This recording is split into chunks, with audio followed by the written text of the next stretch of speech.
Matthew chapter 17.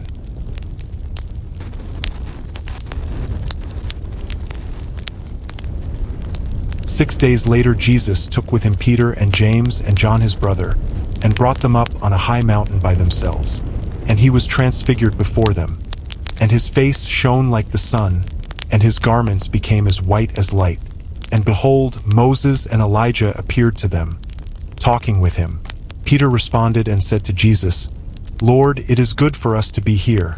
If you wish, I will make 3 tabernacles here, one for you and one for Moses and one for Elijah." While he was still speaking, a bright cloud overshadowed them, and behold, a voice out of the cloud said, "This is my beloved Son, with whom I am well pleased. Listen to him." When the disciples heard this, they fell face down to the ground and were terrified. And Jesus came to them and touched them and said, "Get up, and do not be afraid." And lifting up their eyes, they saw no one except Jesus himself alone. As they were coming down from the mountain, Jesus commanded them, saying, "Tell the vision to no one until the Son of Man has risen from the dead." And his disciples asked him, "Why then do the scribes say that Elijah must come first?" And he answered and said, "Elijah is coming and will restore all things. But I say to you that Elijah already came, and they did not recognize him, but did to him whatever they pleased. So also the Son of Man is going to suffer at their hands." Then the disciples understood that he had spoken to them about John the Baptist. When they came to the crowd, a man came up to Jesus, falling on his knees before him and saying, "Lord, have mercy on my son, for he is a lunatic and is very ill. For he often falls into the fire and often into the water.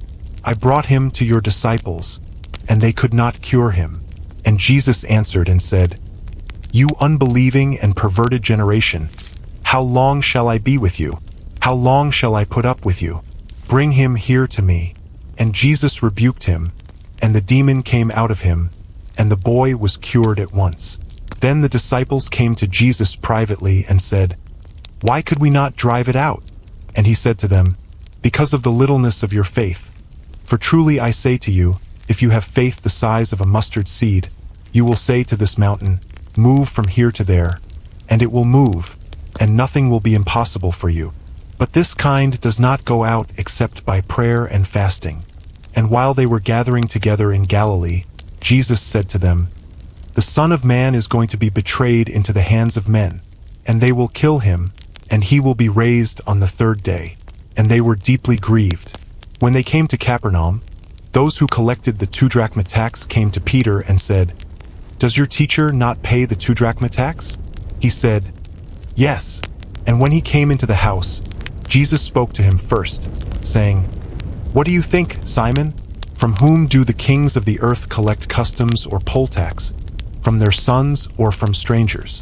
When Peter said, "From strangers," Jesus said to him, "Then the sons are exempt.